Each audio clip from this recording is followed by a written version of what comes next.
நடுநிசியிலும் திறக்கப்படும் ஐயப்ப சுவாமி கோயில். சுவாமி ஐயப்பன் வீற்றிருக்கும் கோயிலாக குளத்துப்புழை, ஆரியங்காவு, அச்சன் கோவில், எரிமேலி, சபரிமலை என்ற 5 கோயில்களை கூறுவதுண்டு. இந்த 5 கோயில்களையும் பரசுராமரே உருவாக்கி அதன் வழிபாட்டு முறைகளை வகுத்து கொடுத்ததாகவும் ஐதீகம்.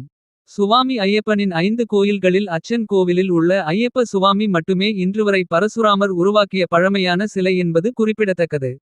அத்தகைய பாரம்பரியமிக்க அச்சன் கோவிலில்தான் நள்ளிரவிலும் கோயில் நடை திறக்கப்படுகின்றது.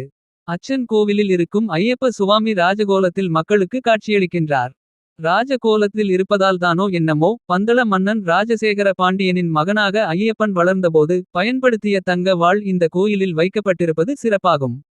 அத்தகைய சிறப்பு வாய்ந்த அச்சன் கோவில் தமிழகத்தின் செங்கோட்டை அருகே 26 கிலோமீட்டர் தொலைவில் உள்ளது. பொதுவாக எந்த கோயிலாக இருந்தாலும் அர்த்தஜாம பூஜைக்கு பிறகு நடை அடைக்கப்பட்டதும் மீண்டும் மறுநாள் காலை கோயிலை திறக்கும்போதுதான் நடை திறக்கப்படும். அவ்வாறிருக்கையில் இந்த கோயிலில் மட்டும் இரவு எந்த நேரத்தில் எத்தனை மணியாக இருந்தாலும் ஐயப்பன் கோயிலுக்கு முன்புறம் உள்ள மணியை அடித்தால் கோயில் நடை திறக்கப்படுவது அதிசயமாகும்.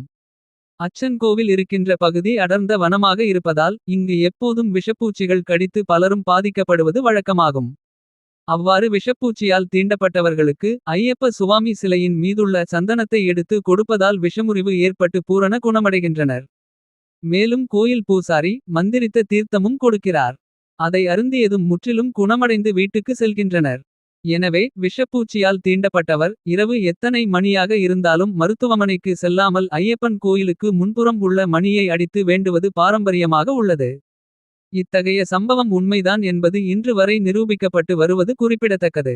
அச்சன் கோவில் ஐயப்ப சுவாமியின் மகத்துவம் பற்றி ஐயப்ப சுவாமி பக்தர்கள் அறிந்திட செய்யுங்கள், ஷேர் செய்யுங்கள்.